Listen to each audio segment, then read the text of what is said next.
Hello everyone, today is 26th of August, now it's 10 o'clock in the morning Moscow time. I'm Levan Gudadze and this is my first update for the day in which I will share all the main news that are making headlines in Russian media outlets and Russian language pages on different internet platforms. And there are quite a few very significant developments and news that I like to share with you for this moment.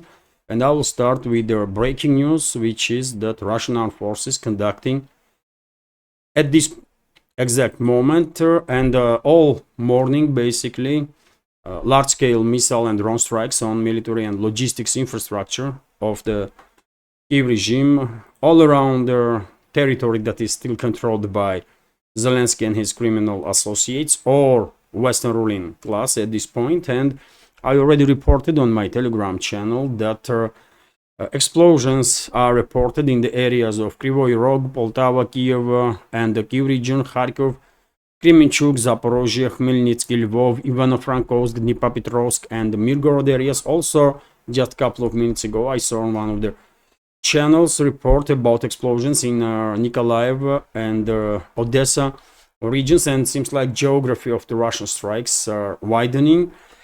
According to some reports, more than 200 missiles, long-range cruise missiles, and drones were deployed by Russian forces to conduct these strikes on enemy military and logistics infrastructure.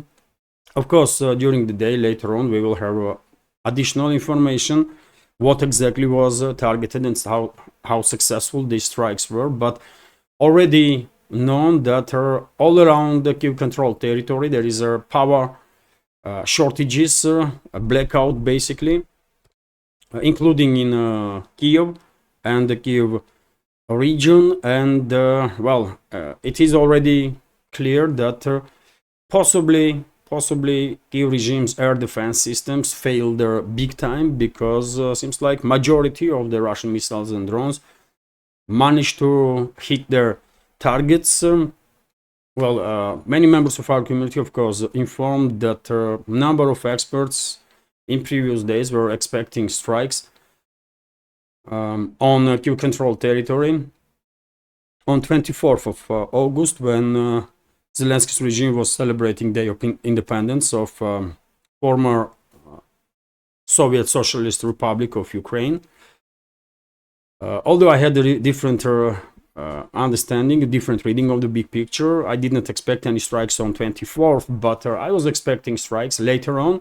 Today we have these strikes, and also some experts were expecting that Russian side will conduct strikes possibly on decision-making centers in Kiev, and leadership of the Kiev regime will be targeted. But I also was skeptical about that, and at this point no reports on any of the sources that I'm monitoring. Not a single report about decision-making center was targeted in Kiev, in Lvov, or in any other area. But strikes itself definitely are on large scale, and seems like quite successful. Main task of today's strikes seems like was energo facilities of the Kiev regime. Although we also had reports about Russian missile strikes on Zhuliany airport in Kiev, and according to some reports, Kiev regime was hiding there some Patriot, at least 2 or 3 Patriot air defense system batteries, and maybe those Patriot batteries being destroyed. Yet again, not enough information, detailed information yet, but whenever there will be some update, of course, I will report about it on my Telegram channel, and in second update, if I will have today's second update. Let's see. But in any case, of course, we are witnessing one of the largest Russian missile and drone strikes on the Kiev regime's military and logistics infrastructure, that's for sure.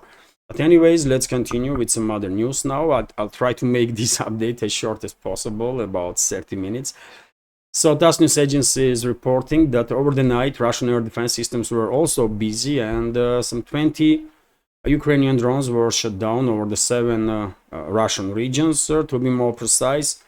Over the Saratov region, over the Kursk region, Belgorod region, Bryansk region, Tula region, Oryol region, and Ryazan region. Unfortunately, number of drones of Kiev regime managed to bypass Russian air defense systems, and they hit residential areas. For example, here you can clearly see Kiev regime's drone is targeting residential apartment. This is Saratov, by the way, and also this is consequences of the explosion. And according to reports that I see, at least one civilian was badly injured and is in a hospital right now. And also Kiev regime targeted civilian or residential areas in city of Engels. And once again, you can see here drone targeted directly residential apartment.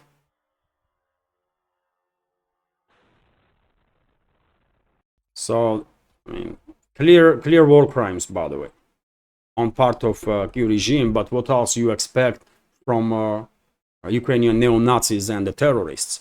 I don't think anybody is surprised that Kiev regime is targeting civilians intentionally. Let's continue with some more news. And as I already said, all around Kiev controlled territory, there are explosions, and Russian media outlets are also obviously reporting about it. Russian Defense Ministry yesterday shared with public latest statistics on the losses of Kiev regime in the Kursk salient area, which is temporarily occupied by Ukrainian NATO forces and also by thousands of mercenaries disguised as mercenaries, although in reality majority of those criminals are of course NATO personnel, NATO military personnel. Well, according to latest data from Russian Defense Ministry, Kiev regime since the beginning of their invasion of the Kursk region lost 5,800 military personnel, also 31 infantry fighting vehicles, 72 tanks, 58 armored personnel carriers, 177 motor vehicles, 383 armored military carriers, basically like Max Pro, also 37 artillery pieces, 11 MLRS systems, all multi-launch rocket systems, including 3 HIMARS MLRS, also 5 air defense systems, 9 radio electronic warfare system, a counter battery radar system, and many other equipment. Significant number, definitely. These numbers, by the way, clearly demonstrate that Kiev regime lost at least 2 brigades completely. Of course, these casualties are from different brigades, and we already had reports that 82nd and 80th brigades of Kiev regime were withdrawing from the Kursk salient because they lost battle capability due to high losses.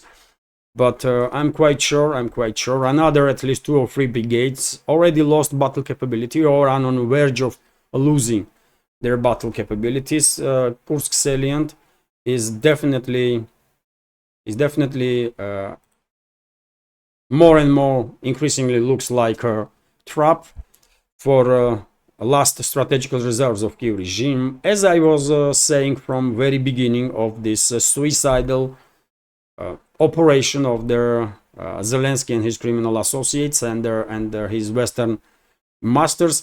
Still, by the way, according to reports that we are receiving, mobile armored groups of Kiev regime are trying to move around this salient, and they're looking for weak spots in defense lines, Russian defense lines, to continue some advances, at least in some directions. But right now we have a report that at least on 4 different directions, for example, in area of Kamarovka, Ukrainian armored group was destroyed and neutralized, and this attack was repelled by Russian forces. Also, Russian troops repel attack of mobile armored group of Kiev regime in Mala Loknya area, and the Kiev regime's forces suffered significant losses in this direction. Also, Kiev regime's forces tried to attack Nichaev settlement, and the Kiev regime's group was discovered and destroyed.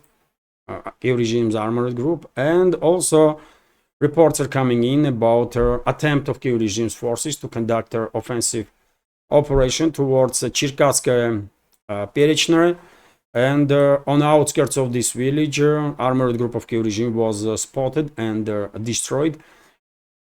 I'm quite sure in a number of other directions, Kiev regime's troops in this salient probably also were trying to conduct some, at least local scale, offensive operations. But for quite a number of days now, we are receiving information more increasingly that situation is not just on the operational control of the Russian troops, but clearing operation is underway, and it's Russian troops now that are continuing conducting offensive operations to basically on initial stages localize or encircle Kiev regime's formations in this salient, and then to neutralize them one by one. Also, by the way, because map is open, I can tell you that according to latest reports, Russian armed forces established control over the Kalinova settlement, and this is of course southern flank of Toretsk, Pokrovsk sector. Russian troops advancing also in Novogrodovka, and according to latest reports, Russian troops are now in the central parts of this relatively large settlement. Also, Russian troops continue offensive operation from the northern and the central flanks of the Pokrovsk sector, and right now forward units of the Russian armed forces are on outskirts, on the northern, conducting operations, not just in the central part of Novogrodovka, but also on the northern part of Novogrodovka. Russian forward units are on outskirts of this settlement in the northern side, and most likely it will take about 24 to 48 hours, and Russian troops will reach Sukhoy Yar settlement, from which Pokrovsk is just about in 4-5 kilometers away. So Russian advances definitely continues in this direction also, and Russian troops further improving positions in Toretsk area. We have reports that a number of Kiev regime's troops are encircled between New York and Toretsk, and Russian armed forces are conducting clearing operation to neutralize these encircled formations of the Kiev's armed forces. And when it comes to Toretsk itself, Russian armed forces continue to not just advance inside the city itself, but very actively are working. Russian artillery batteries, Russian drones are targeting Kiev regime's forces in this town, and well, I believe most likely before end of this week, I think it is highly possible that before end of this week, Russian troops will be in the central parts of Toretsk, and this town is quite a large one, by the way, on this sector of the front line. But anyways, let's continue with some additional news. Of course, dear friends, if you are interested in more detailed information about developments on the line of contact, I recommend for that some military channels that are providing great volume of information on detailed information on developments on the line of contact. I will continue with this news that Ukraine or Kiev regime demanded from Belarus to withdraw its forces from border areas, with Ukraine. Very interesting. For whatever reason, Zelensky and his criminal associates are thinking that they are in a position to demand anything from Minsk, from leadership of Belarus. I mean, delusional individuals, by the way, those people in charge of so-called Ukraine, formally in charge, but in reality we all know who is making decisions, or where decisions being made about Ukraine, right? On behalf of Kiev regime, it's Washington and London first of all. Vzгляд newspaper is also reporting that Zelensky made statements once again about Kursk invasion and said that Kiev has no plans to conduct some negotiations with the Russian side to exchange Kiev-controlled territories in the Kursk region on some other territories that Russian Federation controls in former Ukraine. Okay, I don't think Moscow was planning to engage in any negotiations with Zelensky or his criminal associates. So therefore, I don't even understand what Zelensky is trying to achieve with these stupid statements. I mean, it is time, by the way. I don't know who is making decisions about fate of Zelensky in the West, but probably they're already realized that Zelensky has to be removed because I mean, come on, man. There is nobody in this world is able to take seriously that drug addict, by the way. A completely delusional drug addict, Zelensky, that barely able at this point to even play a role of president. Although he's an actor, but I mean, he could not cope with this role no more. You know, it's just too obvious. But anyways, let's continue. RT is reporting that hundreds of Ukrainian Orthodox pilgrims defy procession ban. So hundreds of Ukrainian Orthodox faithful have arrived in a major monastery in the west of the country after setting out a procession of the cross, much over hundreds of kilometers. The long march went ahead despite the ban on the event by the authorities, as Kiev continues to crack down on the Ukrainian Orthodox Church, which it accuses of having ties to Russia. According to Ukrainian media and footage from the scene on Sunday, a large crowd gathered near the Pechayevskaya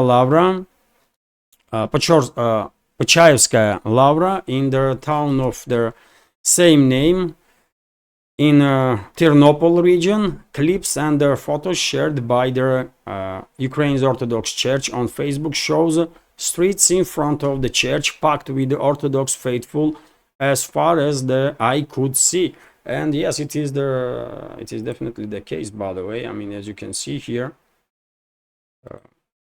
by the way, I mean, there is plenty of people participated, plenty of Orthodox Christians in Ukraine participated in this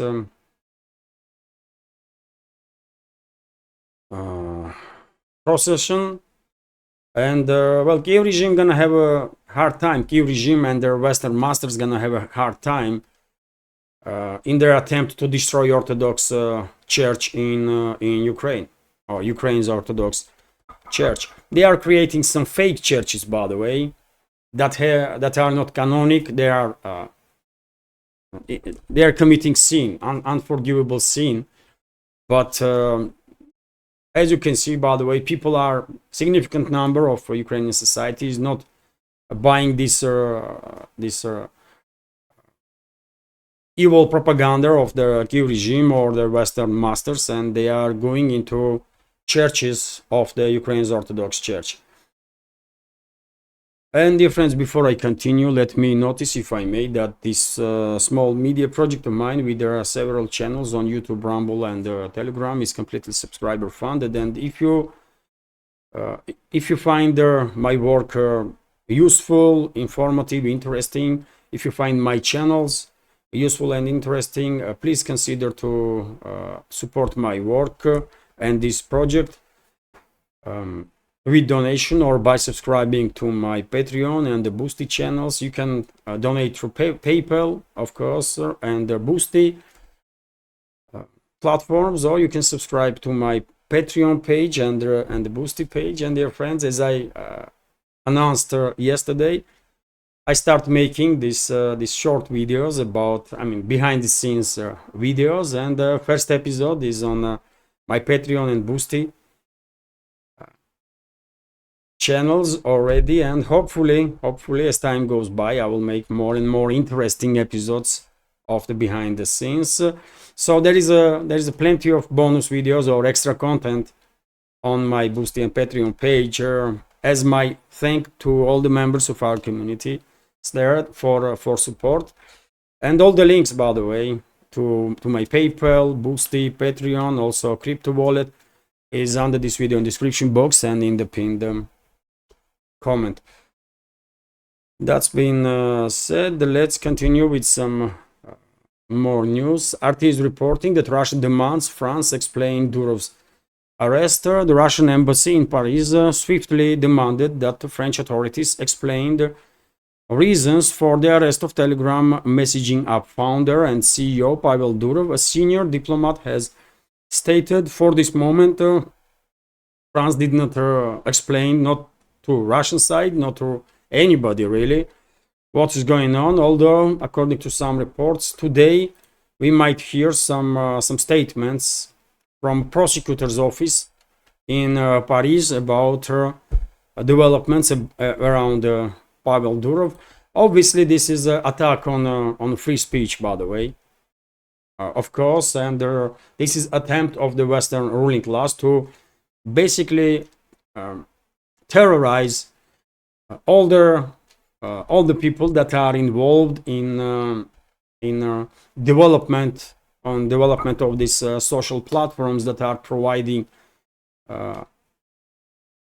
humanity with their opportunities to have to exchange opinions, basically to communicate through these platforms in more or less a safe manner. Although of course some platforms are more safer than others, and Western ruling class is not happy about it. They want to have access to all the platforms, obviously, but first of all they want to send a signal, I guess, to all their businessmen out there, all the people that are developing the software and developing these platforms, to be careful, because they are Big Brother is watching. And according to RT, by the way, Edward Snowden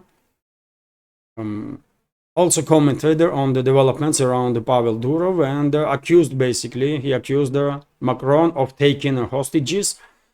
The detention of the Telegram founder CEO Pavel Durov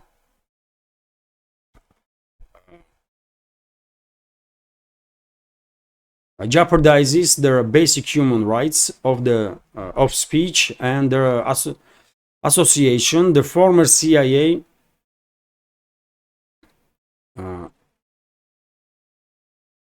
and freedom of expression, I guess. The former CIA and National Security Agency contractor Edward Snowden has stated. The whistleblower added that he is deeply saddened at the move by French President Emmanuel Macron. And also, quote, by the way, I am surprised and deeply saddened that Macron has descended to the level of taking hostages as a means for gaining access to private communications, he said, emphasizing that the move lowers not only France but the world. Well, it's not just Snowden, obviously, that is not happy with this move. Many public figures worldwide, many journalists, many creators on internet express their negative attitude towards French prosecutor's office, French leadership for this clearly political move to pressure Pavel Durov and to basically, as I said, to terrorize just about everybody that is on the side of free speech and expression. And this is really unfortunate, this is definitely not a good optics for France or for the Western world in general, because after all it is the so-called politicians of the West and the so-called journalists in the Western world that are loving to talk about freedom of speech, isn't it?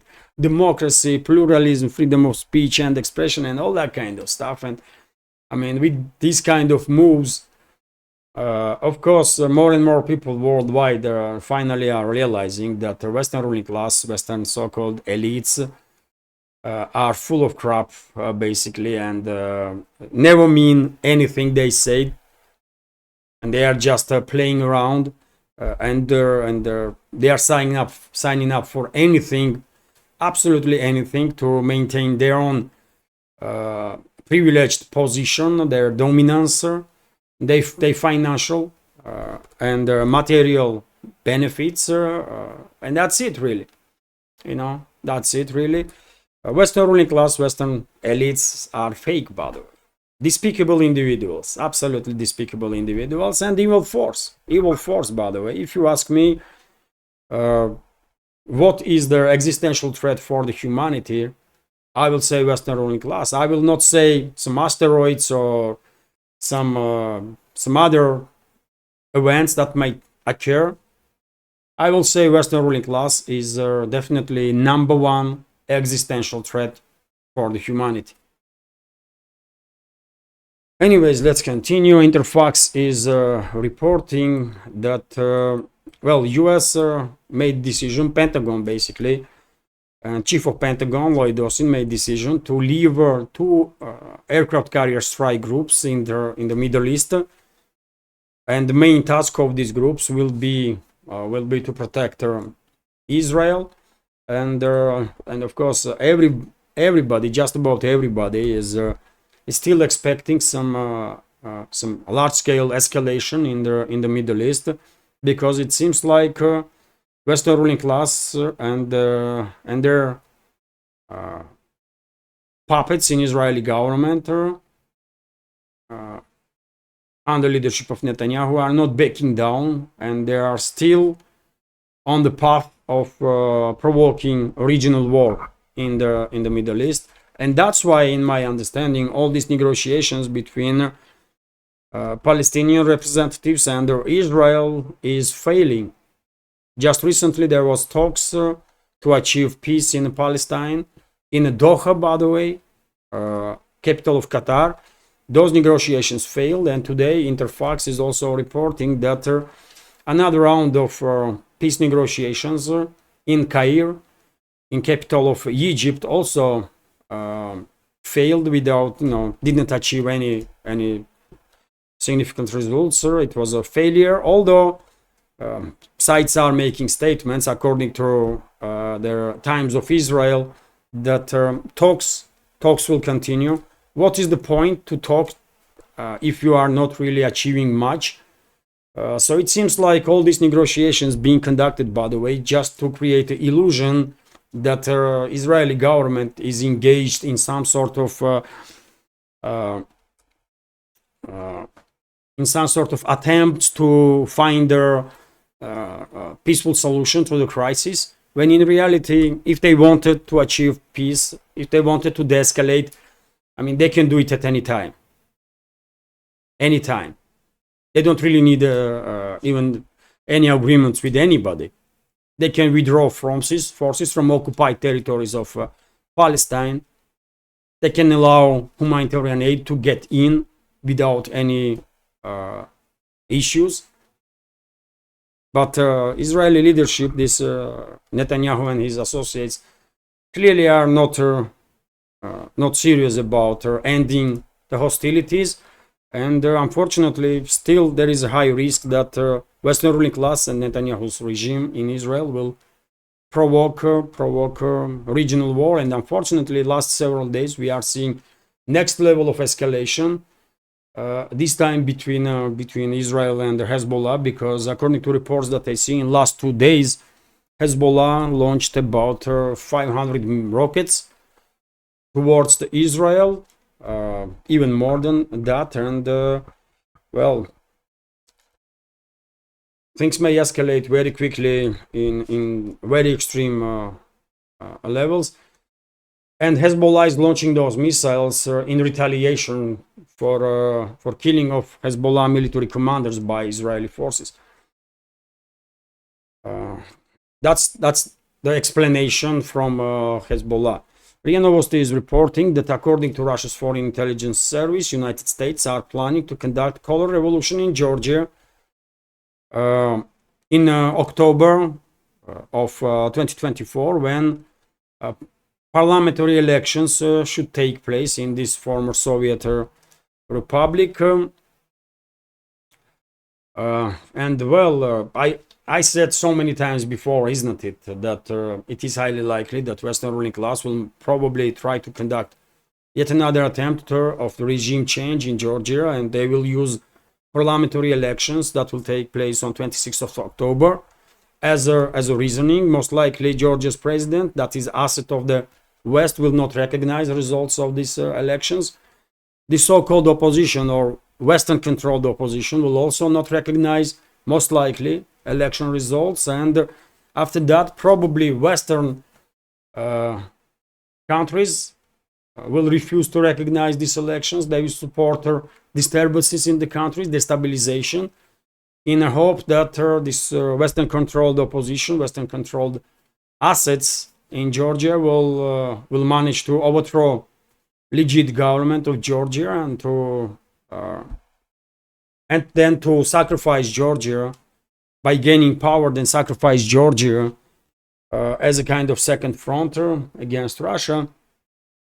So I was saying all this, I was predicting all this for a long time, because it definitely logical if you take a look at the pattern of the actions of the West in regards to Georgia in last even couple of years, by the way, at least. And well, now Russia's Foreign Intelligence Service, which has of course information not just from open sources but from other sources also, now even Russian Foreign Intelligence Service is basically making statements that yes, US Western ruling class is planning to conduct regime change in Georgia in this autumn. So Georgian leadership and society definitely have to be very, very careful and ready for possible provocations, all sorts of provocations. RIA Novosti is reporting that Foreign Minister of Hungary, Peter Szijjártó, made a statement, accused basically once again Brussels for attacks on Hungary, basically in sabotage of the Hungary, because according to Szijjártó, and this is my interpretation by the way, but according to Szijjártó, because Brussels are not doing basically nothing, or European Commission is doing nothing basically to resolve the issue of their oil supplies to Hungary through Ukrainian territory. And as we know, a couple of weeks ago, Kyiv regime blocked the pipeline through which Hungary was receiving Russian oil. And according to Szijjártó, because Brussels, European Commission, does nothing to resolve this issue, this clearly demonstrates that it was a Brussels initiative all along to and Brussels order to Kyiv to start this energo blockade of their Hungary. And of course Szijjártó is completely absolutely correct, by the way. This is complete true. I believe there is no way Kyiv regime would dare to impose some energo embargo on Hungary or Slovakia without authorization or even orders from the Brussels. 100%. No doubts about that. And that's the EU, by the way, for you. Do anybody really needs any other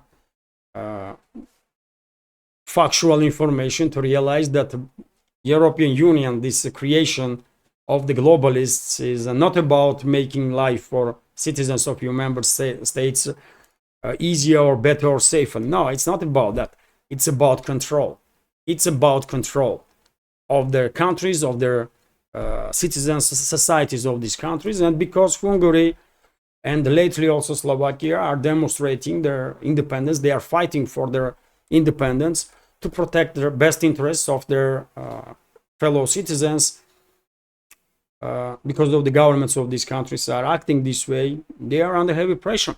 And these countries, Hungary and Slovakia, are under heavy pressure and under direct attack from Brussels, obviously. And the Kyiv regime, which is of course client of the Brussels and first of all Washington and London. And I will end this update, dear friends, with this news that Russia increased their exports of the grain to China 5 times, and 5 times, by the way, last month, I believe.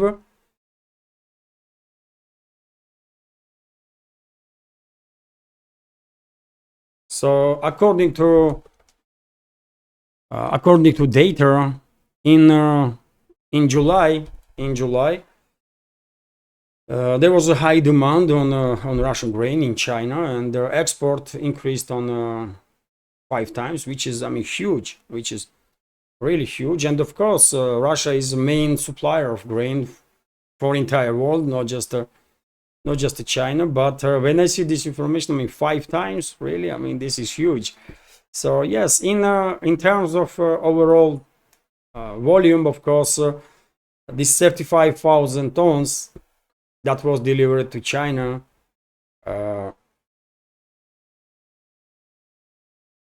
is not something extraordinary, obviously, for months even. But well, it is good to know. It is good to know that well, Russia makes good. Russia has a good income, not just by selling oil or gas, but also agriculture is big here in Russia and has huge potential. And at some point in the future, by the way, just give it another 20-30 years, and I would not be surprised at all if Russia will have more income from agricultural sector than from energy sector. It is definitely a possibility, although of course industry is also on a rise, different industries, and eventually, I mean, for 2050, energy sector will probably, income from energy sector will probably be only like 15-20%. That's it. And it's all good. It's all good. And well, I will end this relatively short update right now, 37 minutes, which is not bad at all. Hopefully you will find this update informative and interesting. And if so, please click that like button and leave some commentary just about anything. This is the only way we can at least try to influence algorithm, which definitely, I mean, on YouTube, by the way, this algorithm crushed yesterday's update of mine. It did not even reach 4,000 views. At least that's what YouTube shows me. So therefore, if you can, dear friends, please click that like button and leave some commentary so that this video will have a chance to reach wider audience. And for very same reason, if you can, please share information about my channel with your friends on in real life or on internet, on the platforms that you are actively using. And well, possibly I will have a second update today later on. Let's see, no promises there, but I will definitely try. Depends on the news, how active media will be and how important developments will take place, of course. And well, finally, if you want to support my work, dear friends, as I already mentioned, you can do it. All the links are under this video in the description box and in the pinned comment. This is it for now. Have a great day and take care.